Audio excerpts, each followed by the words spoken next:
3 সেকেন্ডের মধ্যে জ্বালানির সঙ্গে বিচ্ছিন্ন 2 ইঞ্জিন, ফুয়েল কাট অফ, পাইলটের ভুল নাকি সিস্টেম ম্যালফাংশন? প্রকাশ্যে এলো আহমেদাবাদ বিমান দুর্ঘটনার প্রাথমিক তদন্ত রিপোর্ট। 12 জুন আহমেদাবাদ থেকে লন্ডনগামী এয়ার ইন্ডিয়ার বিমানবন্দরের বাইরে জনবসতির উপর আছড়ে পড়েছিল। সব মিলিয়ে মারা গিয়েছিল 260 জন।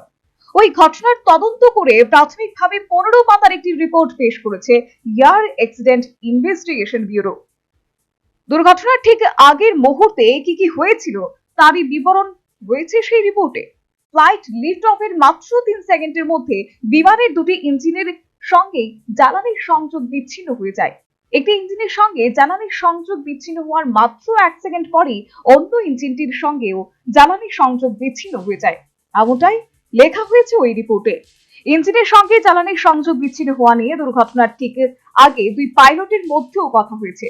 একজন জিজ্ঞেস করেছেন কেন ইঞ্জিনের সঙ্গে ফুয়েল কাট অফ করা হলো। অন্যজন উত্তর দিচ্ছেন যে তিনি এই কাজ করেননি। ফলে জ্বালানির সঙ্গে ইঞ্জিনের সংযোগ বিচ্ছিন্ন হওয়া কি পাইলটের ভুল নাকি সিস্টেম মেলফাংশন সেটা খুঁজছেন তদন্তকারীরা। জানা গেছে ওই বিমানটির ওড়ার প্রয়োজনীয় শংসাপত্র ছিল।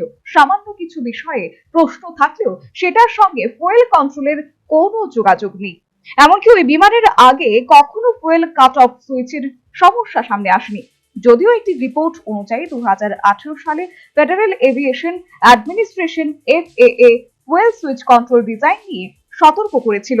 2018 সালের 17 ডিসেম্বর একটি স্পেশাল বুলেটিন FAA জানিয়েছিল ফুয়েল কন্ট্রোল সুইচ লকিং নিয়ে কিছু সমস্যা দেখা দিয়েছে। ফুয়েল কন্ট্রোল সুইচ লকিং নিয়ে কিছু নির্দেশিকা দিয়েছিল বোয়িং, তবে সেগুলো অপশনাল অ্যাডভাইজারি ছিল, বাধ্যতামূলক ছিল না।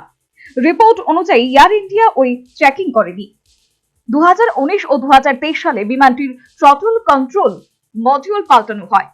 র্যাম এয়ার টারবাইন বা RAT বিমানে পাওয়ার ফেলিওর হলে এটি চালু হয়। দুর্ঘটনাগ্রস্ত বিমানেও টেক অফের কিছুক্ষণ পরই RAT অ্যাক্টিভ হয়েছিল। তদন্তকারীরা মনে করেছেন এয়ার ইন্ডিয়ার ওই বিমানে পাওয়ার ফেলিওর হয়ে থাকতে পারে। National bureau report, news vanguard.